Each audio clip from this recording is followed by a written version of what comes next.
మమ్మను మిక్కిలిగా ప్రేమించిన మా పరలోకపు తండ్రి, మీ ప్రేమ చేత కృప చేత మమ్మను కాపాడుతూ మీ వాక్యాన్ని ధ్యానించుకునే భాగ్యాన్ని మాకు కలిగించినందుకు కృతజ్ఞతలు తెలియజేసుకుంటున్నాం తండ్రి.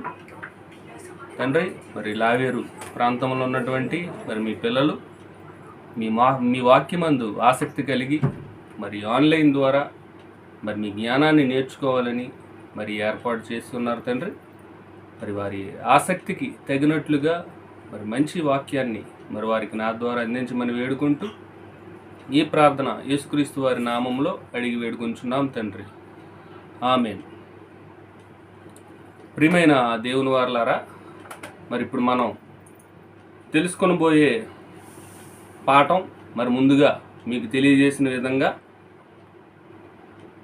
ఏమి విత్తుదువో ఆ పంటనే కోయుదువు, ఏమి విత్తుదువో ఆ పంటనే కోయుదు అనే విషయాన్ని మనం ముందుగా తెలుసుకుందాం.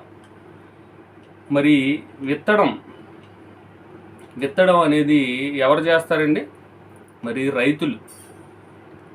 మరి ప్రపంచవ్యాప్తంగా ఉన్నటువంటి రైతులు,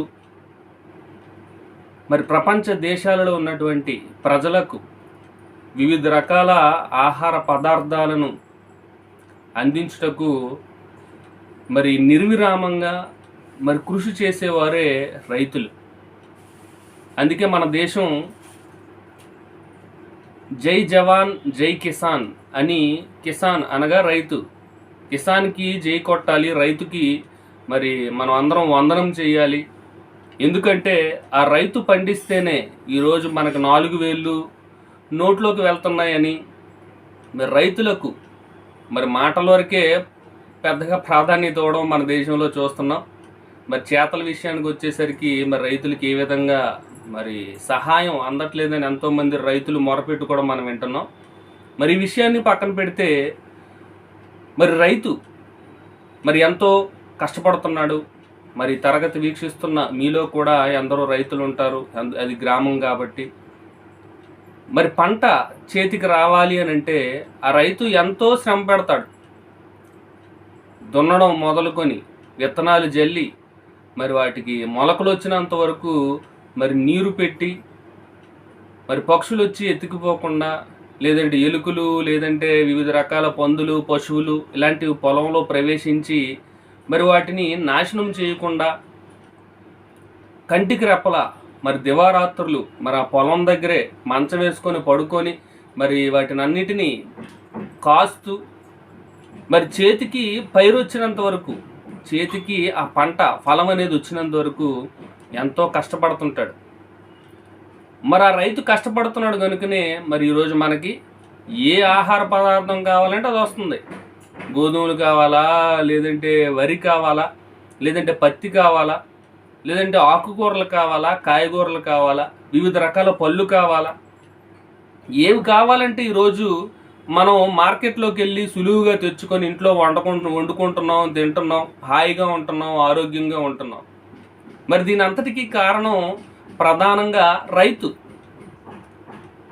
మరి రైతు కష్టాన్ని బట్టే రైతుల మీదనే ప్రపంచం అంతా ఆధారపడి ఉన్నదనేది నిత్య సత్యం.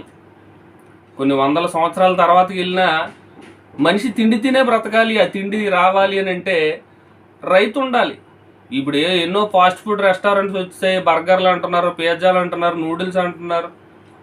అవి కావాలన్నా ఏదో ఒక ధాన్యము లేదంటే గింజల నుంచే పిండిగా చేసి ఆ పిండి నుంచే వాళ్ళు చేస్తున్నారు అన్నీను. ఏది చేయాలన్నా, ఏది తినాలన్నా రైతు యొక్క కష్టం అనేది చాలా ప్రధానంగా కనబడుతుంది. మరి ఇక్కడ ఏమి విత్తుదో ఆ పంటనే కోయుదు అని అంటున్నాడు. మనం వరి కావాలనుకోండి, బియ్యం కావాలనుకోండి, మరి వరి విత్తనాలు నాటితే వరి గింజలే వస్తున్నాయి. గోధుమలు కావాలనుకున్నప్పుడు గోధుమలు విత్తనాలు చల్లితే గోధుమలు వస్తున్నాయి. అలాగే చోళ్ళు, రాగులు అంటారు కదా, మరి వాటిని జల్లితే వాటికి సంబంధించిన పంటే వస్తుంది. మరి ఇదంతా ఎలా జరుగుతుంది? ఏం విత్తితే ఆ పంటే వస్తుంది. మరి దీనికి కారణం ఏంటి అని అంటే దీనంతటికి సృష్టికర్త అయిన దేవుడు, సృష్టికర్త అయిన దేవుడు ఒక క్రమం అనేది ఏర్పాటు చేశాడు. మరి ఆదికాండం 1వ అధ్యాయంలో మనం ఒకసారి ఆ మాటను చదువుకుందాం. ఆదికాండం 1వ అధ్యాయం. మరి భూమిని కలిగించిన తర్వాత మరి ఆయన ఏమంటున్నారు చూడండి. 11వ వచనం, ఆదికాండం 1వ అధ్యాయం 11వ వచనం.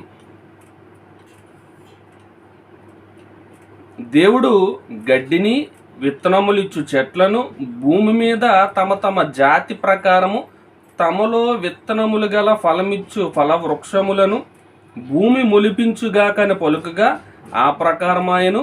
భూమి గడ్డిని తమ తమ జాతి ప్రకారము విత్తనములిచ్చు చెట్లును తమ తమ జాతి ప్రకారము తమలో విత్తనములు గల ఫలవృక్షములు మొలిపింపగా అది మంచిదని దేవుడు చూచెను. చూడండి, భూమిలో నుంచి ఇవన్నీ మొలవాలి అని దేవుడు పలికిన తర్వాత దానికి ఒక క్రమం అనేది ఏర్పాటు చేశాడు. ఆ క్రమం ఏంటో 2వ అధ్యాయము 4వ వచనంలో ఉంది చూడండి. ఆదికాండం 2వ అధ్యాయం 4వ వచనం. దేవుడైన యెహోవా భూమిని ఆకాశమును చేసిన దినమందు భూమి ఆకాశములు సృజింపబడినప్పుడు వాటి ఉత్పత్తి క్రమం ఇదే. వాటి ఉత్పత్తి క్రమం అంటున్నాడు. అంటే ఫలించడానికి, ఉత్పత్తి చేయడం అని అంటే పుట్టించడం, లేదంటే ప్రొడ్యూస్ చేయడం, ఫలించడం, ఇలాంటి నానార్థాలు వస్తాయి. మరి ఉత్పత్తి క్రమం భూమిలోంచి విత్తనాలు, గడ్డి, మరి చెట్లు, ఫలవృక్షాలు, మరి ఆయా ధాన్యాలు ఇచ్చే పైరులు, పంటలు, ఇలాంటివన్నీ భూమి మొలిపించుగాక అని దేవుడు సృష్టిని సృష్టించినప్పుడే భూమికి ఈ ఉత్పత్తి క్రమం, నువ్వు ఏం విత్తితే ఆ పంటే రావాలి. జాంకాయ మొక్కలు నాటారు అనుకోండి, జాంకాయ విత్తనాలు వేసారు అనుకోండి, అందులోంచి ఏం రావాలి? జాంకాయలే రావాలి. యాపిల్ పళ్ళు వచ్చేస్తున్నాయి అనుకోండి, అది క్రమం అంటారా? ఏదో విత్తనాలు విత్తామండి, మరి మొలిచిన తర్వాతే చూడాలి అవి ఏమవుతాయో అని ఏ రైతు అని అనగలడా చెప్పండి? ఖచ్చితంగా చెప్తాడు. వరి నాటానండి, పత్తి నాటానండి, పైనాపిల్ తోట వేసానండి, మామిడి తోట వేసానండి, అక్కడ పలానా జీడి తోట వేసానండి. చూడండి, ఖచ్చితంగా ఎలా చెప్పగలుగుతున్నాడు? ఏమో విత్తనాలు నాటానండి, ఏమో ఏ చెట్టు వస్తుందో తెలియదు, ఏ పళ్ళు కాస్తాయో తెలియదు అని ఏ రైతేనా అంటాడా? ఖచ్చితంగా చెప్తుంటాడు. పలానా ఫలాలు నేను వేశాను, పలానా పైరుని వేశాను అని ఖచ్చితంగా చెప్తున్నాడు. అవే వస్తాయని చెప్పగలుగుతున్నాడు అని అంటే కారణం ఉత్పత్తి క్రమం. ఆ క్రమాన్ని పెట్టాడు కనుకనే దేవుడు శాసించాడు, ఆజ్ఞాపించాడు, భూమి ఫలించడం ప్రారంభించింది. అదే మనుషులు అనుకోండి, మన చేతి పని అనుకోండి, మన చేతి పనికి గ్యారంటీ లేదు. మంచి సింహం బొమ్మ వేస్తానని చెప్పి కొంతమంది ప్రారంభిస్తారు పెయింటింగ్స్లో. ఇలాగ వేసిన తర్వాత చూడండి ఎంత గొప్ప బొమ్మ వేశారని చూపించగానే మనుషులు చూడగానే అవి ఎలా కనబడతాయి? కొన్ని కోతుల్లా కనబడతాయి, సింహంలా కనబడదు. గుర్రం బొమ్మ వేస్తే కుక్కలా కనబడుతుంటుంది. చూడండి, ప్రారంభం గుర్రం అనే చెప్పాడు, సింహం అనే చెప్పాడు, కానీ ముగింపుకు వచ్చేసరికి అదంతా ఆ డ్రాయింగ్ పూర్తయ్యేసరికి ఏది వస్తుందో తెలియదు. ఇది మనుషుల చేతి పని. పిల్లల్ని అయితే కన్నాం కానీ పెద్ద అయిన తర్వాత ఏమవుతాడండి? మనం ఆశించడమే తప్ప వాళ్ళని అలా బ్రతుకులు మార్చలేం కదండి అన్నట్టు మాట్లాడుతుంటారు చాలామంది. చూడండి, ఇది మనుషుల పనితనం. కానీ దేవుని పనితనం, ఆయన శాసించాడు, ఆజ్ఞాపించాడు. ఉత్పత్తి క్రమం ఇదే అనగానే ఆ రీతిగానే భూమి ఫలించడం ప్రారంభిస్తుంది. నువ్వే పంటను కోరుకుంటున్నావు, ఏ విత్తనాలు నాటాలనుకుంటున్నావు, అదే జరగాలి. చూడండి, దాని గురించి యాకోబు గారు మరి పత్రికలో ఏమంటున్నారు చూడండి. యాకోబు పత్రిక 3వ అధ్యాయము, యాకోబు పత్రిక 3వ అధ్యాయము 12వ వచనంలో మరి దేవుడు రాసిన మాటను చూడండి. అక్కడ ఏం రాయబడిందో, నా సహోదరులారా, అంజూరపు చెట్టున ఒలివ పండ్లైనను ద్రాక్ష తీగను అంజూరపు పండ్లైనను కాయునా. చూడండి, ఇక్కడ ఏమంటున్నాడు? అంజూరపు చెట్టుకి ఏ పళ్ళు కాయాలి? అంజూరపు పళ్ళే కాయాలి. ఒలివ పండ్ల కోసం నువ్వు ఆ చెట్టు దగ్గర ఎదురు చూస్తే నీకు ఒలివ పళ్ళు కనబడవు. అంజూరపు చెట్టే. అలాగే ద్రాక్ష తీగల్లో ఏం కాయాలి? ద్రాక్షకాయలే కాయాలి. అందులో అంజూరపు పళ్ళు గురించి నువ్వు ఆశిస్తున్నావు అనుకోండి, అది రాదు. ఎందుకంటే అది ఉత్పత్తి క్రమం కాదు. మనుషులు పుట్టడానికి ఒక ఉత్పత్తి క్రమం, జంతువుల్లో నుంచి ఉత్పత్తి క్రమం ఏర్పాటు చేశాడు, వృక్షాల్లోంచి ఉత్పత్తి క్రమం, పురుగులలో నుంచి ఉత్పత్తి క్రమం, చేపలలో ఉత్పత్తి క్రమం, అలాగే పక్షులలో ఉత్పత్తి క్రమం. ప్రతి దానికి దేవుడు ఉత్పత్తి క్రమం, మీలో మీరు అభివృద్ధి చెందాలి, సంతానాలు అభివృద్ధి చెందాలని దేవుడు ఒక క్రమాన్ని పెట్టాడు. అలాగే భూమి పండించడానికి, భూమి నుండి ఫలాలు రావడానికి, భూమికి ఉత్పత్తి క్రమం అనేది దేవుడు ఏర్పాటు చేశాడు. ఆ క్రమం చొప్పునే భూమి సృష్టింపబడింది మొదలుకొని సుమారు కొన్ని వందల కోట్ల సంవత్సరాల నుంచి భూమి ఆ ఉత్పత్తి క్రమం ప్రకారంగానే ఫలిస్తుంది, పంటలు పండుతుంది, ఉత్పత్తి అనేది జరుగుతుంది అనేది సత్యమండి. మరి ఆ మాటను మనం గలతీ పత్రికలో కూడా మనం ఒకసారి ఆలోచిద్దాం. గలతీ పత్రిక 6వ అధ్యాయం 7వ వచనం. గలతీ పత్రిక 6వ అధ్యాయము 7వ వచనం చూడండి. అక్కడ ఏమంటున్నారు?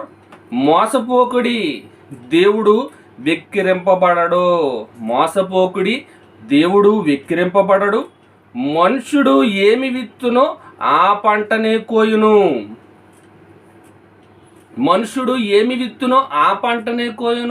చూడండి, దేవుడు వెక్కిరింపబడడు అని అంటున్నాడు. చూడండి, ఆ గొప్ప దేవుడేలే, ఏమి పలానా గోధువులు నేయటం, అదేమో మర్రి చెట్టు అయిపోయి కూర్చుంది అంటే ఎలా ఉంటుంది? దేవునికి అవమానంగా ఉండదా? మేమేదో జాన్ చెట్టు వేయాలనుకొని చెప్పి నాటామండి విత్తనాలని, అదేమో కొబ్బరి చెట్టు అయిపోయింది, అంత పైకి వెళ్ళిపోయింది అని ఎవరైనా అనగలరా? ఈ భూమి మీద ఏ మనిషి అయినా, ఏ రైతు అయినా చెప్పగలడండి? అసంభవం అది. ఎందుకంటే దేవుడు వెక్కిరింపబడడు. ఆయన మాట అన్నాడంటే అది శాసనం, అది జరిగి తీరుతుంది. ఒక ఉత్పత్తి క్రమం ఏర్పాటు చేశాడు అని అంటే అది ప్రారంభం నుంచి చివరి వరకు అది కొనసాగుతూనే ఉంటుంది, ఎన్ని తరాలు గడిచిపోయినా. చూడండి, ఉత్పత్తి క్రమం. మరి ఇప్పుడు మనకు ఒక సందేహం రావచ్చు. ఇప్పుడు వరకు రైతుల గురించి చెప్తున్నారు, విత్తనాల గురించి చెప్తున్నారు, ఉత్పత్తి క్రమం అంటున్నారు, ఏ పంటను వెతితే ఆ పంటను కోయదు అంటున్నారు. మేమేదో బైబిల్ వాక్యాలు విందాం అనిస్తే మాకు రైతన్న గురించి, లేదంటే రైతులకి సలహాలు ఇచ్చే విధంగా కొన్ని కార్యక్రమాలు ఉంటాయి చూడండి, అవన్నీ మాకెందుకండి అని సందేహం కలగొచ్చు. కానీ బైబిల్లో ఒక మాట వ్రాయబడింది అని అంటే, బైబిల్లో ఒక మాట చెప్పబడింది అని అంటే అది తన పిల్లలైన వారిని ఉద్దేశించే దేవుడు వ్రాయిస్తున్నాడు అనేది జ్ఞాపకం చేసుకోవాలండి. పంటల గురించి, విత్తనాల గురించి రైతులకు అవసరం, మరి మనకు అవసరం లేదు, మనం వ్యవసాయకులం కాదు కాబట్టి. మరి బైబిల్లో ఎందుకు వ్రాయించాడు? తన పిల్లలైన వారి గురించి ఎందుకు వ్రాయించాడు అనేది మనం ఆలోచిస్తే, దేవుడు తన గూర్చిన జ్ఞానాన్ని మనకు చెప్పాలి అని అంటే మనము భూ సంబంధమైన మనుషులం, భూమి మీద నివాసం ఉండేవారం. మన కళ్ళ ఎదుట ఏది కనబడితే దానినే నమ్మేవారం, అంతే కదండి. ఒక పల్లెటూరులోకి వెళ్ళిపోయి మరి నక్షత్ర మండలాల గురించి మనం వివరిస్తున్నాం అనుకోండి, పాలపుంత నక్షత్ర మండలం, ఆండ్రోమేడా నక్షత్ర మండలం, హైడ్రాస్, ఎంటారస్, కోటానుకోట్ల నక్షత్రాలు కదులుతాయి అని ఏ చదువు లేని, జ్ఞానము లేని, మరి ఏజెన్సీ ప్రాంతంలో, మరి కొండలలో ఆధారపడి జీవించే మరి సోదరులు చాలామంది ఉన్నారు. గిరిపుత్రులు అని అంటుంటారు చాలామంది. మరి అలాంటి ప్రాంతాల్లో సైన్స్ కానీ, టెక్నాలజీ కానీ మరి పెద్దగా ఉండదు, వాళ్ళకి తెలియదు. కనీసం కరెంటు కూడా అందలేని ప్రదేశాలు నేటికి ఉన్నాయి. మరి అక్కడ విద్య ఉండదు, సరైన వైద్యం ఉండదు. మరి అక్కడ కొండ ప్రాంతాల్లో వారికి దొరికే చిన్న చిన్న వేర్లతోటి లేదంటే వ్యవసాయం చేసుకుంటూ పశువుల ద్వారా మరి వారు జీవిస్తుంటారు. మరి అలాంటి వారికి మరి విశ్వంలో జరిగే వాటన్నిటి గురించి చెప్తున్నాం అనుకోండి, కాస్మిక్ బ్యాక్గ్రౌండ్ ఎక్స్ప్లోరరు, అంతరిక్ష నౌక, నాసా ఏజెన్సీ, ఇలాంటివన్నీ చెప్తే వాళ్ళకి ఏమైనా అర్థమవుతుందా? ఏమీ అర్థం కాదు. బాబు ఏదో ఏదో వాగుతున్నాడు, మాకేం అర్థం అవ్వట్లేదు బాబు, మీకు నమస్కారం బాబు అన్నట్టారు, అంతే కదండి.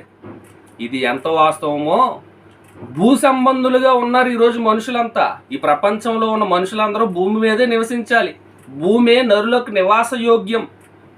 మరి ఈ భూమి మీద జీవిస్తున్నప్పుడు మన కంటికి ఏవి కనబడుతుంటాయి? మొక్కలు కనబడుతుంటాయి, పురుగులు కనబడుతుంటాయి, పక్షులు, జంతువులు మనతో పాటు నివాసం ఉండే ఈ భూమి మీద ఏవైతే నివాసం ఉంటున్నాయో వాటినే మనం నిరంతరం చూస్తుంటాం. మరి వాటి గురించి చెప్పి మరి పరలోక సంబంధమైన విషయాలను వాటితో పోల్చి చెప్తే ఒక ఎగ్జాంపుల్గా మనకి ప్రకృతిని చూపించడం వలన మనకి అర్థం అవుతుంది. అందుకే యేసుక్రీస్తు వారు తను పరలోక సంబంధమైన విషయాలు చెప్పాలనుకుంటున్న ప్రతిసారి ఆయన ఏం చెప్పేవారు? ఉపమానం చెప్పేవారు. ఒక విత్తువాను గూర్చిన ఉపమానం, ఒక పులిపిండిని గూర్చిన, పులిసిపోయిన పిండిని గూర్చిన ఉపమానం, లేదంటే ఒక దాచబడిన ధననిధి గురించిన ఉపమానం, తిరగల విసిరేవారు గురించి, రైతుల గురించి, ఇలా ఎన్నో చెప్తున్నారు అని అంటే దానికి కారణం ఏంటి? భూ సంబంధమైన విషయాలను చూపించి స్కూల్లో పాఠం చెప్పేటప్పుడు ఉదాహరణలుగా ఎలాగైతే ఉపయోగిస్తారో ఈ భూ సంబంధంగా మనుషుల కంటికి కనిపించే వాటిని చూపించి వాటి ద్వారా పర సంబంధమైన విషయాలు, ఆత్మ సంబంధమైన విషయాలు యేసుక్రీస్తు వారు బోధించారు. అందుకే ఆయన ఉపమానము లేకుండా ఏమీ బోధించలేదు అని వ్రాయబడిందండి బైబిల్లో. మనకి ఉపమానం చెప్పాలి, ఉదాహరణ చెప్పాలి. మరి ఆ ఉపమానం వారికి తెలిసినదై ఉండాలి, వారి కళ్ళ ముందు కదిలేదై ఉండాలి. అప్పుడే వారికి బాగా అర్థమవుతుంది. నూర్చెడి ఎద్దుమూతికి చిక్కం పెట్టొద్దు అని మాట వ్రాయబడిందండి. ఎందుకు, దేని గురించి చెప్పాడు అది? నూర్చెడి ఎద్దుమూతికి చిక్కం పెట్టొద్దు. ఎద్దు తన కామందు నెరుగును, గాడిద తన సొంతవాన్ని దొడ్డు తెలుసుకొనును. ఎందుకు చెప్తున్నాడు? వాటిని పోల్చి మనుషుల స్థితి ఆ రీతిగా ఉంది కాబట్టి. పశువులకైనా జ్ఞానం ఉంది కానీ మనుషులకి ఆ జ్ఞానం లేదని. నూర్చెడి ఎద్దుమూతికి చిక్కం పెట్టొద్దు అని అంటున్నాడంటే కష్టపడే ప్రతిదానికి తినే అర్హత ఉంది. అలాగే ఒక సేవకుడికి కూడా సంఘం పోషించవలసిన బాధ్యత ఉంది అని చెప్పడానికి నూర్చెడి ఎద్దుని ఒక ఉదాహరణగా చూపించారు. ఇలా బైబిల్లో ఏది వ్రాయబడినా అది ఆ భూ సంబంధమైన విషయం గురించి అని మనం అనుకుంటే పొరపాటు పడతాం. దాని ద్వారా ఆత్మ సంబంధమైన విషయాన్ని దేవుడు తెలియపరచాలనుకుంటున్నాడు. మరి ఇక్కడ ఏమి విత్తుదుమో ఆ పంటనే కోయుదుము. మరి దీని ద్వారా దేవుడు ఆత్మ సంబంధంగా పరలోక సంబంధమైన విషయాన్ని ఏ రీతిగా తెలియపరచాలనుకుంటున్నాడు అనేది మనం ఆలోచన చేయగలిగితే, అదే గలతీ పత్రికలో చూడండి, గలతీ పత్రిక 6-7 చదువుకున్నాం. మోసపోకడి, దేవుడు విక్రింపబడడు, మనుషుడు ఏమి విత్తునో ఆ పంటని కోయును అని చెప్పి ఎలాగనగా, చూడండి కంటిన్యూషన్, ఎలాగనగా అని అంటున్నాడు. ఎలాగనగా తన శరీరేచ్ఛలను బట్టి విత్తువాడు తన శరీరము నుండి క్షయమును పంట కోయును. శరీరేచ్ఛలను బట్టి విత్తువాడు శరీరము నుండి క్షయమైన పంట కోయును. ఆత్మను బట్టి విత్తువాడు ఆత్మ నుండి నిత్య జీవమను పంట కోయును అని అంటున్నాడు. చూడండి, నిత్య జీవమను పంట కోయును. ఏంటి ఇక్కడ ఇలా మాట్లాడుతున్నాడు? మనం కూడా నారు నాటాలా, మనము కూడా విత్తాలా? ఆ విత్తిన దాన్ని బట్టే కోత ఫలం అనేది దొరుకుతుందా అంటే ఖచ్చితం. అందుకే ఏమి విత్తుదువో ఆ పంటను కోయుదు అని విత్తే రైతు గురించి చెప్తూ నువ్వు కూడా విత్తవలసిన వాడుగా ఉన్నావు, నువ్వు కూడా విత్తుతున్నావు. నువ్వు విత్తిన దాన్ని బట్టే పంట అనేది కోయబడుతుంది. అందుకే మనుషులు అనే మాట ప్రయోగించాడండి. ఇందాక మనం చదువుకున్నాం కదా యాకోబు పత్రికలో, ఒకసారి చూద్దాం.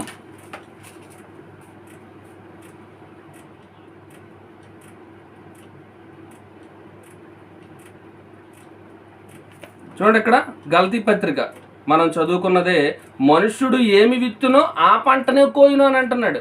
మనుష్యుడు, రైతు అనట్లేదు. అంటే ప్రతి మనిషి కూడా విత్తేవాడుగా ఉన్నాడు. ప్రతి మనిషి కూడా ఒక రైతు వ్యవసాయం చేసినట్టుగా తన జీవితం అంతా వ్యవసాయం చేయు రీతిగా ఆ మనిషి బ్రతుకు తీరు అనేది ఉంది అని పోల్చి చెప్పడానికి దేవుడు ఇక్కడ ఈ మాట ఉపయోగించాడండి. మరి ఇప్పుడు మనం ఏం విత్తుతున్నాం? శరీరాచ్చలను బట్టి విత్తువాడు క్షయమైపోయే పంటను కోస్తాడంట. ఆత్మానుసారంగా విత్తువాడు ఏ పంటను కోస్తాడండి? ఆత్మానుసారముగా విత్తువాడు నిత్య జీవమును పంట కోయును. శరీరానుసారం, శరీరాచ్చను బట్టి విత్తడం, ఆత్మానుసారంగా విత్తడం.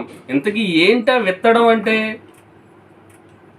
విత్తడం అంటే ఏంటి? ఏం విత్తాలి అనేది మనం ఆలోచిస్తే, విత్తడం అనగా పని, విత్తుట అనగా పని, జరిగించడం, కార్యం, క్రియ, ఇలాంటివన్నీ వస్తాయి. విత్తుట అనగానే పని జరిగించడం. మరి ఈ భూమి మీద మనిషి పుట్టింది మొదలుకొని మరణించినంత వరకు మనిషి చేసే ప్రతి పని కూడా విత్తడాన్ని సూచిస్తుంది. అది తిన్నా, త్రాగినా, ఉద్యోగం చేసినా, పరిగెత్తినా, వ్యాపారం చేసినా, దేవుని క్రియలు చేసినా, లోక సంబంధమైన క్రియలు చేసినా, ఏమి చేసినా నువ్వు చేసే ప్రతి క్రియ, అది మంచిది కావచ్చు, చెడ్డది కావచ్చు, నువ్వు చేసే ప్రతి పని అది విత్తడంతో దేవుడు పోల్చుతున్నాడు. పని అంటే విత్తడం. మరి ఏ పంటను కోయుదువో, ఏమి విత్తుదువో ఆ పంటనే కోయుదువు. మరి ఏమి విత్తుదువో అని అంటే నువ్వు ఏం పని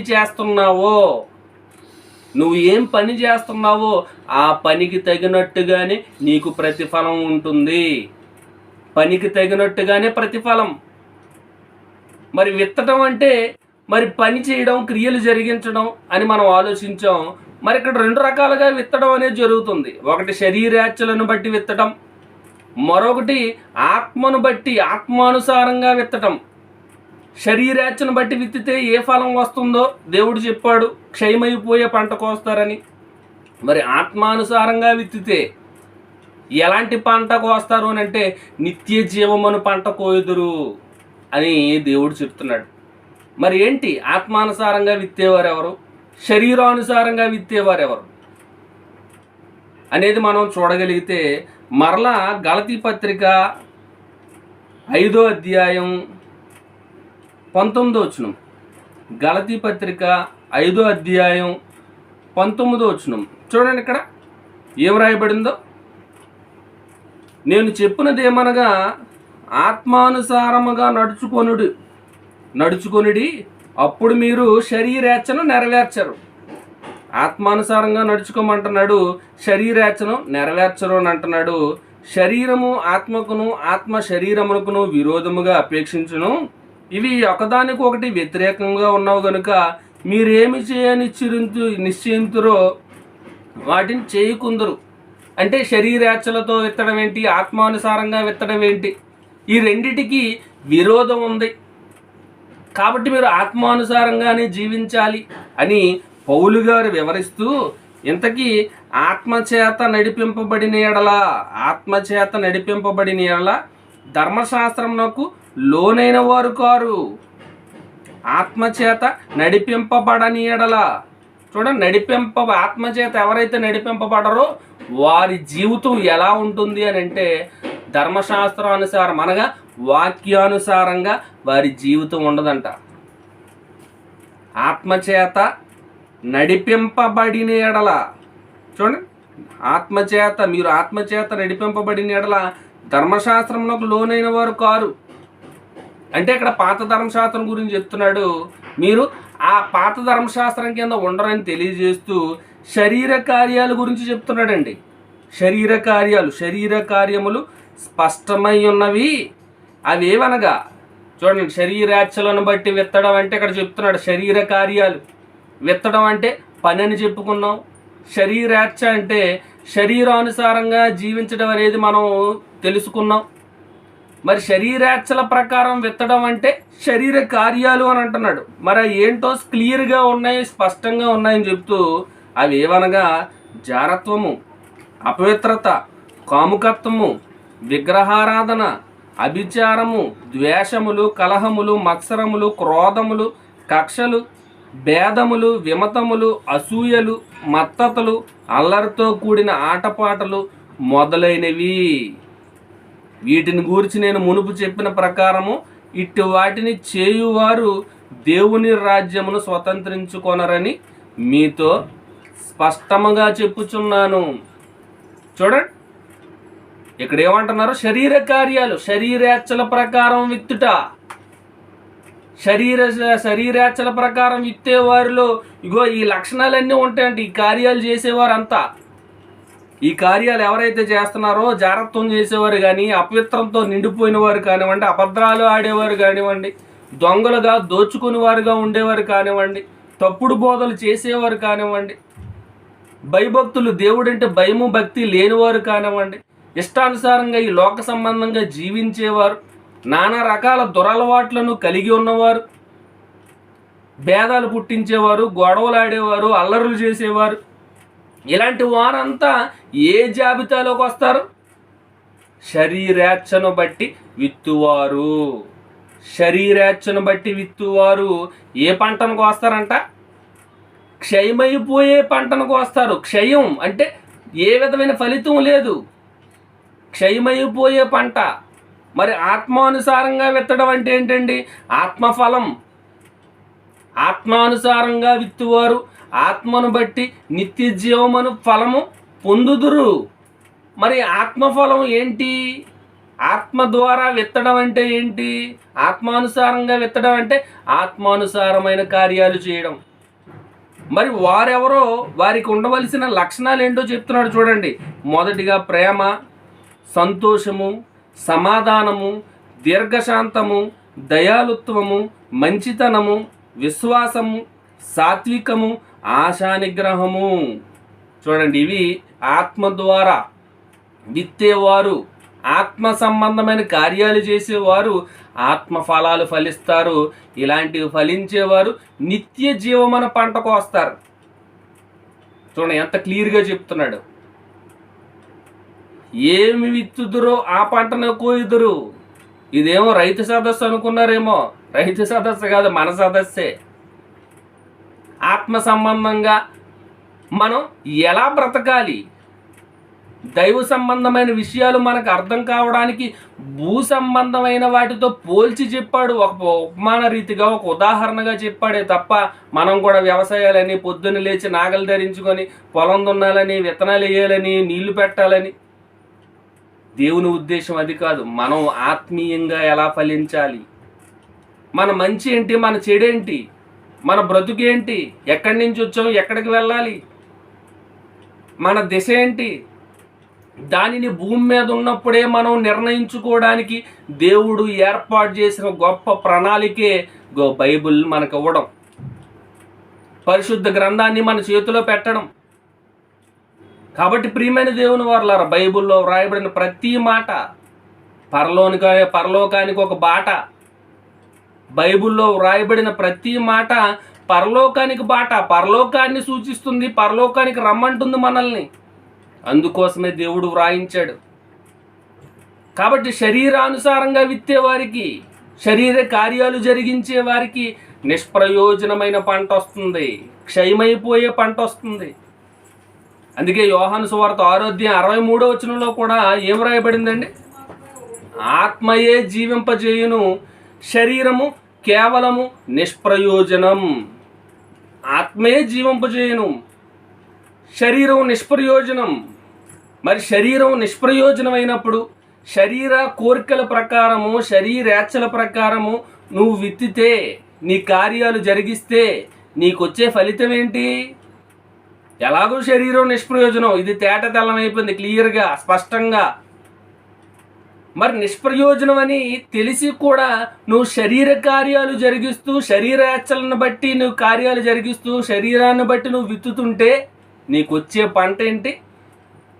అక్షయమైన పంట వస్తుందా? నిత్యజీవం అనే పంట వస్తుందా? రాదండి. క్షయమైపోయేది, పాడైపోయేది, నిష్ప్రయోజనమైన పంట మీరు పొందుతారు. మరి అదే విషయాన్ని యోబు గారు కూడా, మరి యోబు గ్రంథంలో ప్రస్తావించబడిన మాట చూద్దాం ఒకసారి. యోబు గ్రంథం 4వ అధ్యాయం. యోబు గ్రంథం 4వ అధ్యాయం 8వ వచనంలో మరి ఇక్కడ ఏమంటున్నారో చూడండి. మరి యోబు గారు సహోదరుడు చెప్పిన మాట ఇది. సహోదరుడు అంటున్నాను, క్షమించండి, మిత్రుడు. 4వ అధ్యాయము 8వ వచనం. యోబు గ్రంథం 4వ అధ్యాయం 8వ వచనం. నేను చూచినంత వరకు అక్రమమును దున్ని కీడును విత్తువారు దానినే కోయుదురు. చూడండి ఇక్కడ ఏమంటున్నాడు. నేను చూచి ఉన్నంత వరకు అక్రమమును దున్ని కీడును విత్తువారు దానినే కోయుదురు. ఏం చేస్తున్నారంటే చాలామంది శరీరేచ్ఛల ప్రకారము అక్రమం చేసుకుంటూ పోతున్నారంట, అక్రమాన్ని దున్నుతున్నారంట. మరి అక్రమాన్ని దున్ని కీడును విత్తుతున్నారంట. దానివల్ల ఏం పొందుతారు? కీడునే పొందుతారు. కీడును విత్తువారు కీడునే పొందుతారు. శరీర కార్యాలు చేసేవారు శరీర సంబంధమైన నిష్ప్రయోజనమైన పంటనే కోస్తారు. ఆత్మానుసారంగా విత్తువారు నిత్య జీవం, అక్షయమైన పంటను కోస్తారు. ఫలంగా వస్తుంది వారికి. ఇది మనకి క్లియర్గా కనబడుతుంది. ఇది మనకి తెలిసిపోయింది. కీడును విత్తితే మనం కీడునే కోస్తాం, మంచిని విత్తితే మంచినే కోస్తాం. కాబట్టి మనం ఏం విత్తాలి? మంచిని విత్తాలండి, ఆత్మానుసారంగా విత్తాలండి. ఒకవేళ శరీరాన్ని బట్టి కీడును విత్తారనుకోండి, మనం ఏం కోస్తాం? కీడునే కోస్తాం. మరి బైబిల్లో మరి ఎంతోమంది వ్రాయబడ్డారండి. వారి జీవితాలు, పాత నిబంధన అంతా మనకి ఎందుకు వ్రాయబడింది? ఈరోజు క్రైస్తవులు క్రొత్త నిబంధన ఫాలో అవ్వాలి. పాత ధర్మశాస్త్రం కొట్టివేయబడింది. క్రొత్త నిబంధన కలిగిన వారంగా క్రొత్త నిబంధనలో వ్రాయబడిన విషయాలను మనం పాటించాలి. ఇది క్రైస్తవులందరూ తెలుసుకోవాలి. అయినప్పటికీ పాత నిబంధనలో వ్రాయబడిన ఎంతోమంది మరి మంచివారు ఉన్నారు, చెడ్డవారు ఉన్నారు. దేవునికి విధేయులుగా బ్రతికిన వారు ఉన్నారు, అవిధేయులుగా బ్రతికిన వారు ఉన్నారు. మరి వాళ్ళందరి గురించి ఎందుకు రాయించాడు బైబిల్లో? వారి గురించి తెలుసుకోవాలి. వారు ఏం విత్తారు, ఏం కోసారు. కీడుని విత్తిన వారు ఏం ఫలాన్ని పొందారు, మంచిని విత్తిన వారు ఎలాంటి ప్రతిఫలాన్ని వాళ్ళు పొందారు అని తెలుసుకోవడానికి మనకి రాశాడండి చరిత్ర. మరి చరిత్రలో మనం ఒక సందర్భాన్ని జ్ఞాపకం చేసుకుందాం. న్యాయాధిపతుల గ్రంథం 1వ అధ్యాయం. న్యాయాధిపతుల గ్రంథం 1వ అధ్యాయం 7వ వచనాన్ని మనం ఒకసారి చదువుకుందాం. చూడండి ఇక్కడ ఏం రాయబడిందో. అప్పుడు అదోనీ బెజుకు తమ కాళ్ళు చేతుల బ్రొటన వ్రేళ్ళు కోయబడిన 70 మంది రాజులు నా భోజనపు బల్ల క్రింద మొక్కలు ఏరుకొనుచుండిరి. నేను చేసినట్లే దేవుడు నాకు ప్రతిఫలం ఇచ్చెననెను. మీకు 5వ వచనం నుంచి చదివితే మీకు అర్థమవుతుందండి. 4వ వచనం నుంచి, కనానీయుల మీదకి యోధా వంశస్థులు పోయినప్పుడు యెహోవా కనానీయులను పెరిజ్జీయులను వారికి అప్పగించను గనుక వారు బెజకులో 10,000 మంది మనుషులను హతమ చేసిరి. వారు బెజకులో అదోనీ బెజకును చూచి వానితో యుద్ధం చేసి కనానీయులను పెరిజ్జీయులను హతం చేసిరి. అదోనీ బెజకు పారిపోగా వారు అతని తరిమి పట్టుకొని అతని కాలు చేతుల బొటన వ్రేళ్లను కోసివేసిరి. చూడండి ఇక్కడ అదోనీ బెజకు అనే ఒక వ్యక్తి కనబడుతున్నాడు మనకి. అతనితో యుద్ధం చేశారు కనానీయులు. యుద్ధం చేసి క్షమించండి కనానీయుల మీదకి యోధా వంశస్థులు పోయినప్పుడు, చూడండి ఇక్కడ యుద్ధం కనానీయులకి యూదులకి మధ్య జరిగిన యుద్ధంలో ఇక్కడ బెజెకు అనే వ్యక్తి కనబడుతున్నాడు. ఆ అదోని బెజెకుని పట్టుకొని ఏం చేశారంట, కాళ్ళు చేతుల బొటన వేళ్ళు కోసివేశారంట. కాళ్ళు చేతుల బొటన వేళ్ళు కోసివేశారు. అతనికి పనిష్మెంట్ ఇచ్చారు, శిక్ష విధించారు. అప్పుడు ఆయన ఏమనుకుంటున్నాడు, అప్పుడు అదోని బెజెకు కాళ్ళు చేతులు కోస్తారు కదా వేళ్ళు, ఆ బొటన వేళ్ళను ఏవైతే కోస్తారో అలాంటి పరిస్థితుల్లో ఆయనకి ఒకటి జ్ఞాపకం వచ్చింది అదోని బెజెక్కి. అప్పుడు ఏమంటున్నాడు చూడండి, అప్పుడు అదోని బెజెకు తమ కాళ్ళు చేతుల బొటన వేళ్ళు కోయబడిన 70 మంది రాజులు, ఎంతమంది రాజులండి, 70 మంది రాజులను ఈ అదోని బెజెక్ అనే వ్యక్తి వాళ్ళతో యుద్ధం చేసి వాళ్ళని ఓడించి వాళ్ళని పట్టుకొని వాళ్ళ కాళ్ళు చేతులకి ఉన్న బ్రొటన వేళ్ళు కోసారంట. 70 మంది 70 మంది రాజులు నా భోజనపు బల్ల క్రింద మొక్కలు ఏరుకొని చుంటారు. ఎలాంటి పనిష్మెంట్ ఇచ్చాడో చూడండి. వేళ్ళు కోసాడంట, బ్రొటన వేళ్ళు, భోజనం పెట్టట్లేదంట. ఈ అదోని బెజెకు తిండి తిని బల్ల కింద ఏమైనా మొక్కలు పడిపోతే ఎంగిలి మెతుకులు వాటిని తినడానికి చుట్టూ 70 మంది నుంచుకున్నాడంట. కాళ్ళు వేలు చేతులకి ఉన్న బొటన వేళ్ళు కోయబడిన వారిని. చివరికి ఈ అదోని బెజెకు పరిస్థితి ఏమైపోయిందండి, ఏరుకొని చుంటారు. నేను చేసినట్లే దేవుడు నాకు ప్రతిఫలం ఇచ్చానని అనేను. చూడండి, ఏ పంట విత్తాడు, కీడును విత్తాడు, అక్రమాన్ని విత్తాడు. ఆ రాజులను పట్టుకొని వాళ్ళ కాళ్ళకి చేతులకు ఉన్న బొటన వేళ్ళు కోసేశాడు. చివరికి అతని పరిస్థితి ఏమైపోయింది, అతని కాళ్ళకి చేతులకి ఉన్న బొటన వేళ్ళు కోయబడ్డాయి. ఆయన పరిస్థితి ఘోరంగా మారిపోయిందండి. కీడును విత్తాడు, కీడునే కోసాడు. ఏ పంటను విత్తుదువో ఆ పంటనే కోయదు. నువ్వేం విత్తుతున్నావు ఈరోజు? అదోని బెజెకులాగా క్రూరత్వాన్ని కలిగి ఉన్నావా? అతడు చేసినట్టుగానే నువ్వు అన్యాయం చేస్తున్నావా ఇతరులకు? నువ్వు కూడా అన్యాయం అయిపోతావు, గ్యారంటీ, తప్పదు. దేవుడు శాసించాడు. ఇది దేవుడు ఏర్పాటు చేసిన ఉత్పత్తి క్రమం. ఏమి విత్తుదో ఆ పంటనే కోయదు. ఇది ఒక క్రమంగా ఏర్పాటు చేశాడు. అలాగే నీ బ్రతుకులో నువ్వు చేస్తున్న క్రియలను బట్టే నువ్వు కోసే పంట ఆధారపడి ఉంది. ఇక్కడ అదోని బెజెకు కీడును విత్తాడు, కాళ్ళు చేతులు కొన్ని బొటన వేళ్ళు కోసేశాడు 70 మంది రాజులవి. ఇప్పుడు ఆయన పరిస్థితి ఆయన చేసినట్టు ఈయనకి చేయబడ్డింది. కీడును విత్తాడు, కీడునే పొందాడు. ప్రియమైన వారలారా, ఆలోచించండి. ఈరోజు మనమంతా ఈ చరిత్ర తెలుసుకొని ఏం చెయ్యాలి? మార్పు పొందాలండి, భయం తెచ్చుకోవాలండి. మన బ్రతుకులో చేస్తున్న కీడులు వాటినన్నిటినీ మనం విసర్జించి మేలైన కార్యక్రమాలు చేయాలి. అందు గురించి వ్రాయబడ్డాయి. ఇంకా బైబిల్ చరిత్రలో మనం ఆలోచిస్తే యెజబెల్ గురించి మీకు తెలిసిందే. మరి తన భర్త ఇష్టపడ్డాడు అని మరి నాబోతు దగ్గర ఉన్న ద్రాక్ష తోట అన్యాయంగా అతన్ని చంపి అతన్ని శుభ్రంగా నరికి అతని రక్తాన్ని కుక్కలు నాకే విధంగా మరి చేశారండి. అన్యాయం చేశారు భార్యాభర్తలు ఇద్దరు కలిపి. అందులో యెజబెలుది కీలక పాత్ర, ఐడియా అంతా ఆవిడదే. మరి ఆమె పరిస్థితి ఎలాగైపోయింది, ఏమైపోయిందో ఒకసారి రాజుల గ్రంథం చూడండి. ఒకసారి రాజులు 2వ గ్రంథం 9వ అధ్యాయం. రాజులు 2వ గ్రంథం 9వ అధ్యాయము 32వ వచనం. ఇక్కడ యెజబెలు మరి యెజబెలు అక్కడ కిటికీ దగ్గర మరి నిలబడి ఉంది. మరి అప్పుడు యెజ్రెయేలు మరి ఆ ఊరికి వచ్చి ఆ ప్రాంతానికి వచ్చి యెహూ 31 నుంచి మనకు తెలుస్తుంది. యెహూ గుమ్మము ద్వారా ప్రవేశించను.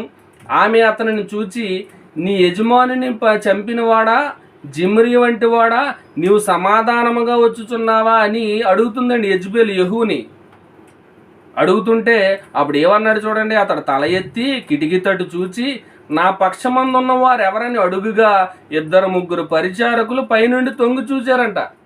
యెజబెల్ ఉన్న ప్రదేశం నుంచి. ఆవిడ పైన ఉంది, ఈయన కిందన ఉన్నాడు. ఎవరు నా పక్షాన ఉన్నారు అని అడిగినప్పుడు ఒక ఇద్దరు ముగ్గురు సైనికులు వచ్చారంట. అప్పుడు ఏమన్నాడో చూడండి. అప్పుడు ఆ ముగ్గురు వచ్చి తొంగి చూస్తే దీనిని కింద పడద్రోయుడని అతడు చెప్పగా వారు దానిని కింద పడద్రోసినందున వెంటనే ముగ్గురు యెజబెలుని తోసేశారు పైనుంచి కిందకి. మరి పైనుంచి కిందకి పడిపోయినప్పుడు ఏం జరిగిందో చూడండి. పడద్రోసినందున దాని రక్తములో కొంత గోడ మీదను గుర్రముల మీదను చిందెను. చూడండి, అంత పైనుంచి పడగానే ఒక టమాటా పండు చిదిగిపోయినట్టుగా ఏదైనా ఒక పండు పడేశారు అనుకోండి, పైనుంచి చిదిగిపోద్ది.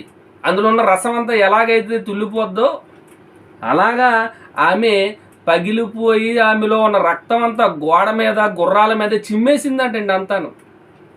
అప్పుడు ఏం జరిగిందండి? అంతటితో ఆగిపోలేదండి. మరియు గుర్రముల చేత అతడు దానిని త్రొక్కించెను. అతడు లోపల ప్రవేశించి అన్నపానములు చేసిన తర్వాత ఆ శాపగ్రస్తురాలు రాజకుమార్తె గనుక మీరు వెళ్ళి దానిని కనుగొని పాతిపెట్టుడని ఆజ్ఞగా వారు దాన్ని పాతిపెట్టడానికి వెళ్ళారంట.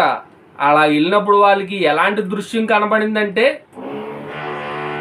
మరి సినిమాల్లో చూపిస్తుంటారండి యానిమేషన్లు, ఎఫెక్ట్లు. అది ఒకసారి ఊహించుకోండి మీరు. 3D ఎఫెక్ట్లోకి వెళ్తే అందులోకి వెళ్ళి వాక్యం చదివారు అనుకోండి, అక్కడ ఏం జరుగుతుందో క్లియర్ కట్గా మనకు కనబడిపోద్ది. చూడండి, అక్కడ వెళ్ళి చూడగానే ఏం కనబడిందంట? అయితే దాని కపాలమును, పాదములు, అరచేతులు తప్ప మరేమీ కనబడలేదు. ఏమైపోయి? కపాలం కనబడుతుందంట, తలకాయ. అది కూడా కపాలం అంటే లోనున్న ఎముక. ఇంకా పాదములు కనబడుతున్నాయంట, చేతులు, అరచేతులు కనబడుతున్నాయంట. మరి ఇంకేమీ కనబడట్లేదంట. మరి బాడీ అంతా ఏమైపోయింది? గుర్రాలు తొక్కేసాయండి, నుజ్జుగా చేసేసాయి, నుజ్జుగా మారిపోయింది. అసలు ఏమి కనబడలేదంట. ఆమెని పాతి పెడదామంటే కపాలం, కాళ్ళు, చేతులు తప్ప ఇంకేమి కనబడలేదు. మరి బాడీ ఏమైంది? అప్పుడప్పుడు చూపిస్తుంటారండి ద్రాక్ష పండ్లను త్రొక్కడం అనేది. మరి ఫారిన్ కంట్రీస్లో ఫెస్టివల్గా కూడా చేస్తుంటారు.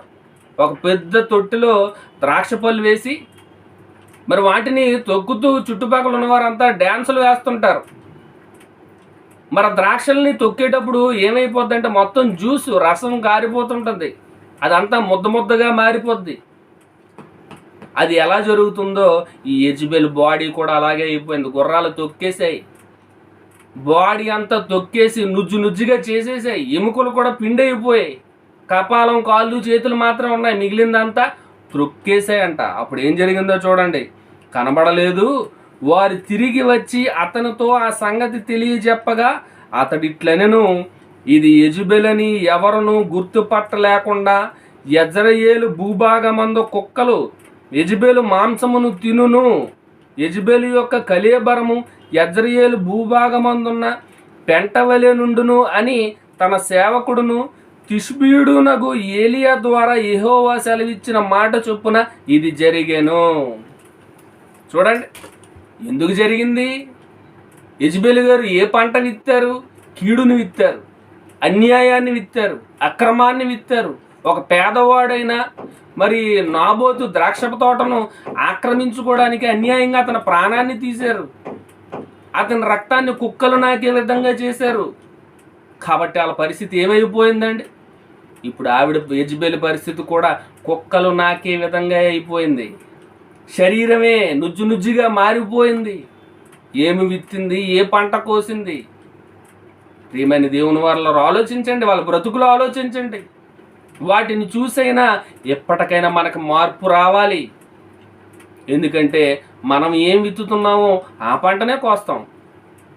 తోటివారితో ఎలాగుంది నీ ప్రవర్తన? అహంకారంతో నిండిపోయిందా? ద్వేషంతో ఉన్నావా? అలా ఉంటే రేపొద్దున దేవుడు కూడా నీకు ద్వేషాన్నే ఇస్తాడు. నిన్ను ద్వేషిస్తాడు ఆయన. ప్రేమ కలిగి ఉన్నావా? ఆయన నిన్ను ప్రేమిస్తాడు. ఎలాంటి పంటను విత్తాలనుకుంటున్నారు ఈరోజు ఆలోచించండి. ఎలాంటి పంటను విత్తుతున్నారు? పుట్టింది మొదలుకొని ఇప్పుడు వరకు మన వయసు చాలా అయిపోయింది. ఈ తరగతి వింటున్న వారు 20 సంవత్సరాల వాళ్ళు ఉండొచ్చు, 30 సంవత్సరాల వాళ్ళు ఉండొచ్చు, వృద్ధులు ఉండొచ్చు, యవనస్తులు ఉండొచ్చు, ఎంతకంటే చిన్నపిల్లలు ఉండొచ్చు. ప్రతి ఒక్కరూ తెలుసుకోవాలి, నువ్వు చేసే క్రియే, నువ్వు చేసే పనులే, నువ్వు మాట్లాడే మాటలే, నీ ప్రవర్తనే నువ్వు విత్తడం. నువ్వు చేసే క్రియలే విత్తడం. మంచి క్రియలు చేస్తే, ఆత్మానుసారంగా విత్తితే నిత్య జీవం అనే మరి పంటను కోస్తావు. శరీరేచ్ఛల ప్రకారం శరీర కార్యాలు స్పష్టంగా ఉన్నాయి, మనం చదువుకున్నాం చూసారా. వాటి ప్రకారంగా నువ్వు ఒకవేళ జీవించావనుకో, నీ క్రియలు ఉన్నాయనుకో, శరీరేచ్ఛను బట్టి విత్తడం క్షయమైపోయే పంటను కోస్తావు, నిష్ప్రయోజనమైన పంటను కోస్తావు. అదోని బెజుకు అలాగే పొందాడు ఫలం. కీడుని విత్తాడు, కీడునే పొందాడు. యెజబెలు అన్యాయాన్ని విత్తింది, అక్రమాన్ని విత్తింది, అమాయకుడిని చంపింది, ఆమె కూడా అదే రీతిగా చంపబడింది. కాబట్టి ఇప్పుడు మనం ఏం విత్తుతున్నాం? ఎలా విత్తుతున్నాం? కీడునా, మేలునా? చెడును విత్తుతున్నావా, మంచిని విత్తుతున్నావా? మనల్ని మనం ఎగ్జామిన్ చేసుకోవాలండి. ఆత్మ పరిశీలన అంటారు. ఆత్మ పరిశీలన చేసుకుంటే మనకు అర్థమవుతుంది. అలాగే దానియేలు గారి సందర్భంలో కూడా మరి దానియేలు గారి మీద మరి కంప్లైంట్, ఇతడు మరి దేవునికి నమస్కారం చేస్తున్నాడు, ప్రతిరోజు ప్రార్థనలు చేస్తున్నాడు అని కొంతమంది రాజుగారికి కంప్లైంట్ ఇచ్చారండి. అప్పుడు రాజుగారు ఎలాంటి నిర్ణయం తీసుకున్నారంటే, దానియేలును అర్జెంటుగా సింహముల బోనులో వేసేయాలి, ఆ సింహాలు క్రూరంగా దానియేలును చీల్చి చంపేయాలి అని ఒక నిర్ణయం తీసుకొని సింహముల బోనులో వేసేశారండి. మరి ఆ తర్వాత ఏం జరిగిందో ఒకసారి మనం చూద్దాం. దానియేలు గ్రంథం 6వ అధ్యాయం, దానియేలు గ్రంథం 6వ అధ్యాయము 24వ వచనం చూడండి. దానియేలు గ్రంథం 6వ అధ్యాయం 24వ వచనం. ఇక్కడ ఏం రాయబడిందో చూడండి. రాజు ఆజ్ఞగా దానియేలు మీద నింద మోపిన ఆ మనుషులను వారు తోడుకొని వచ్చి సింహముల గుహలో పడద్రోసిరి. వారిని, వారి కుమారులను, వారి భార్యలను పడద్రోసిరి. వారు ఆ గుహ అడుగునకు రాకమునుపే సింహముల పాలైరి. సింహములు వారి ఎముకలను సహితము పగలగూరికి పొడి చేసెను. చూడండి, దానియేలు మీద కుట్ర పన్నారు. రాజా నీ ఆజ్ఞకు విరుద్ధంగా వాడు జీవిస్తున్నాడు దానియేలు. కాబట్టి అతను చిన్న వయసులోనే ఉన్నతంగా ఎదగడాన్ని మరి చూడలేక, ఓర్వలేక, ఈర్షతో, అసూయతో ఆయన మీద కుట్ర పన్ని మరి తప్పుడు కంప్లైంట్లు, తప్పుడు సమాచారాన్ని మరి దానియేలు మీద ఇవ్వడం. మరి రాజు ముందు వెనక ఆలోచించకుండా చెప్పుడు మాటలు విని మరి దానియేలు మీద యాక్షన్ తీసుకోవడం, సింహముల బోన్లో పడేయండి అని మరి అక్కడ ఉన్న బడ్లోకి ఆజ్ఞ ఇవ్వడం, ఇదంతా జరిగిపోయిందండి. అయినా దానియేలును దేవుడు రక్షించాడు. ఎందుకంటే దానియేలు మేలుని విత్తాడు, దేవుని మీద ఉన్న భక్తిని విత్తాడు, ఆయన భక్తి కార్యాలు కనబడుతున్నాయి కాబట్టి మేలును పొందాడు. ఎవరైతే కుట్రలో కుతంత్రాలు చేసి దానియేలును చంపాలనుకున్నారో వారి పరిస్థితి ఏమైపోయిందండి? వాళ్ళు అదే సింహముల బోనులో పడవేయబడ్డారు. వారు అదే సింహముల బోన్లో పడదోయబడ్డారు. వాళ్ళను, వాళ్ళ పిల్లలను, వారి భార్యలను, మొత్తం ఫ్యామిలీ సింహాలకి ఏమైంది? ఫ్యామిలీ ప్యాక్ వెళ్ళిపోయింది. చూడండి, అప్పుడప్పుడు బిర్యానీ పాయింట్ల దగ్గర పెద్ద పెద్ద హోటల్స్లోనూ అన్లిమిటెడ్ బిర్యానీ అని అంటుంటారు, లేదంటే ఫ్యామిలీ ప్యాక్ ఉందని అంటుంటారు, అంటే కుటుంబం అంతటికి సరిపోయే విధంగా. కానీ ఇక్కడ రివర్స్ అయిపోయింది, కుటుంబమే సింహాలకు సరిపోయిందంట, సింహాలకు ఫ్యామిలీ ప్యాక్ అయిపోయింది. కాబట్టి ప్రియమైన దేవుని వారలారా, వాళ్ళ పరిస్థితి ఎంత దారుణంగా మారిపోయింది. ఇంకా గుహలో పడతోస్తుంటే క్రిందకి చేరక ముందే సింహాలే ఎగిరి చూడండి అక్కడ ఎలా రాయబడిందో. వారిని, వారి కుమారులను, వారి భార్యలను పడద్రోసిరి. వారు ఆ గృహ అడుగునకు రాకమునుపే, చూడండి కిందకు పడలేదంట, గుహలోంచి కిందకు తోసేశారు. కిందకు పడకముందే సింహాలన్నీ ఎగిరి క్యాచ్ చేసి మరి కిందకి రాకముందే వాళ్ళని పట్టుకొని సింహములు పాలైపోయారంట, శుభ్రంగా తినేసేయంట. సింహములు వారి ఎముకలను సైతము పగలగొరికి పొడి చేసేయటండి, పిండిగా మార్చేసిందంట. కీడుని విత్తారు. అన్యాయంగా సింహముల భూమిలో దానియేలుని చంపాలనుకున్నారు ఒక దైవజనుడిని. చివరికి వారి పరిస్థితే ఘోరంగా మారిపోయింది, పిండి అయిపోయిందంట. యెజబెలుకి కనీసం కపాలం, కాళ్ళు, చేతులేని మిగిలాయి. వీళ్ళకి అదోనీబెజెక్కి ఓన్లీ బొటన వేళ్ళు, చేతుకున్న వేళ్ళు పోయాయి. వీళ్ళు పొడైపోయారంట మొత్తం. కాబట్టి ప్రియమైన దేవుని వర్లారా, ఏం విత్తుతున్నారు ఈరోజు? శరీరాచలను బట్టి విత్తుతున్నావా? మన పరిస్థితి కూడా వీరిలాగా మారిపోతుంది. ఆత్మానుసారంగా ఒక యేసుక్రీస్తు వలె, భక్తులుగా ఉన్నటువంటి అపోస్తుల వలె, ఒక పౌలు వలె, ఒక తిమోతి వలె, ఒక కొర్నేలి వలె దైవ కార్యక్రమాలు చేసి మంచిని విత్తుతున్నావా? ఏ కార్యాలు చేస్తున్నావు ఈరోజు? ఆత్మఫలాలు కలిగి ఉన్నావా? శరీరక ఫలాలు కలిగి ఉన్నావా? శరీరార్చన బట్టి జీవిస్తున్నావా? ఆత్మానుసారంగా జీవిస్తున్నావా? ఏ పంటను విత్తుతున్నారో అదే మీకు వస్తుంది. 100% గ్యారంటీ. ఇది ఉత్పత్తి క్రమం, ఇందులో మార్పు లేదు. కాబట్టి భయం కలిగి జీవించాలండి, బుద్ధి తెచ్చుకోవాలండి. వారి చరిత్ర ఏమైపోయిందో. మరి ఎస్తేరు దినాల్లో కూడా హామాను అనే యూదుల వ్యతిరేకి ఉన్నాడు. మరి హామాను కూడా యూదులను హతం చేయాలి అని శాసనం తీసుకొచ్చాడు. ఆ శాసనంలో మొర్దెకై అనే వ్యక్తి మరి యూదులకు మంచి లీడర్గా, మరి ఎస్తేరుకు సమీప బంధువుగా మరి మొర్దెకై ఉంటాడు. మరి ఆ మొర్దెకైని మరి యూదులకు సపోర్ట్ చేస్తున్నందుకు ఆయన్ని ఉరికొయ్య మీద ఉరి తీయాలని మరి ఉరికొయ్యని సిద్ధం చేస్తాడండి. చివరికి ఏమైపోయింది? ఏ హామాన్ అయితే ఉరికొయ్యని సిద్ధం చేశాడో మొర్దెకైని ఉరి తీయడానికి, అదే ఉరికొయ్య మీద ఎవరు ఉరి తీయబడ్డారు? హామానే ఉరి తీయబడ్డాడు. కీడుని, ద్వేషాన్ని విత్తాడు. ద్వేషం అనే పంటనే కోసుకున్నాడు, ప్రాణం పోగొట్టుకున్నాడు. ఇలా చెప్పుకుంటూ పోతే ఎన్నో చరిత్రలు మనకు బైబిల్లో కనబడతాయి. వాళ్ళందరినీ వ్రాయించి వారి గురించిన ప్రస్తావన మనకు బైబిల్లో ఇచ్చాడు అని అంటే వాళ్ళని చూసి మనం బుద్ధి తెచ్చుకోవాలి. యుగాంతమందున్న మనకి బుద్ధి కలుగుటకై దేవుడు వాటిని వ్రాసాడంట. కొరింథీ పత్రిక 10వ అధ్యాయంలో ఉంటుంది. యుగాంతమందున్న మనకి బుద్ధి కలుగుటకై దేవుడు వ్రాసాడు. మరి అవి చదువుకుంటున్నాం, తెలుసుకుంటున్నాం, మార్పు తెచ్చుకుంటున్నావా? ఎప్పటికైనా మారిపోవాలండి మనం, ఎప్పటికైనా మారాలి.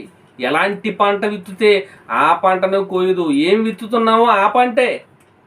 మరి మంచి కార్యాలు చేయండి, దేవుని కొరకు బ్రతకండి, దివారాత్రం వాక్యాన్ని ధ్యానించండి, దేవునికి ప్రార్థన చేయండి, భయభక్తులు కలిగి ఉండండి, దైవ కార్యక్రమాలు జరిగిస్తున్నప్పుడు సహాయం చేయండి, దైవ సేవకులకు సపోర్ట్గా నిలవండి. ఇలాంటి ఎన్నెన్నో మంచి ఆత్మానుసారంగా మీరు విత్తితే నిత్య జీవం అనే పంట కోస్తారు. మరి ఆత్మానుసారంగా విత్తినప్పుడు మనకి ఎలాంటి పరిస్థితులు సంభవిస్తాయో కొద్ది మాటలు, చివరగా కొన్ని మాటలు చదివి ముగించేసుకుందాం. కీర్తనల గ్రంథం 128వ అధ్యాయం. కీర్తనల గ్రంథం 128వ అధ్యాయం 5-6 వచనాలు చూద్దామండి.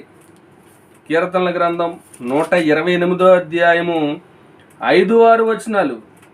సియోనులో నుండి యెహోవా నిన్ను ఆశీర్వదించును, నీ జీవితకాలమంతయు యెరూషలేమునకు క్షేమం కలుగుట చూచెదవు. క్షమించండి, కీర్తనలు 126, క్షమించండి, 126 5-6 వచనాలండి. 128 అని చెప్పాను పొరపాటున. కీర్తనల గ్రంథం 126 అధ్యాయం 5-6 వచనాలు.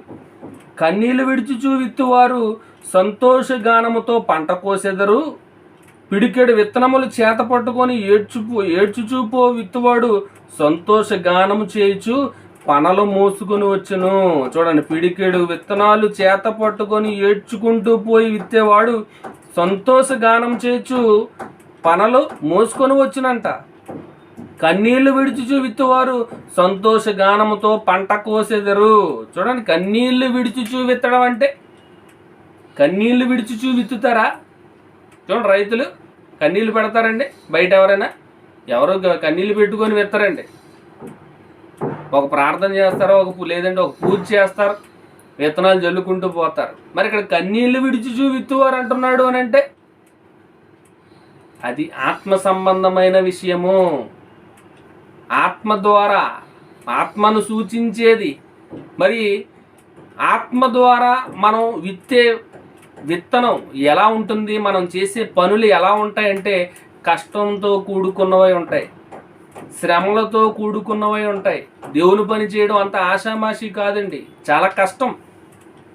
అందుకే ఎవడైనను క్రైస్తవుడైనందుకు బాధ అనుభవించాలన్నాడు. పౌలు గారు దేవుని కోసం నిలబడి ఆయన సంతోషం అనుభవించలేదండి, ఎన్నో శ్రమలు అనుభవించారు. ఆయన గురించి చదువుతుంటే, ఆయన పడిన శ్రమల గురించి మనం వింటూ ఉంటే, అమ్మో ఇన్ని శ్రమలా! రాళ్ళతో కొట్టబడ్డారంట, కోడాలతో కొట్టబడ్డారు, చెరసాల్లో వేయబడ్డారు, బట్టలు లేవు, తిండి లేదు, ఆకలి దప్పులతో ఉన్నారు, ఎన్నో ప్రయాణాలు, సముద్రంలో ముమ్మారు పడిపోయారు.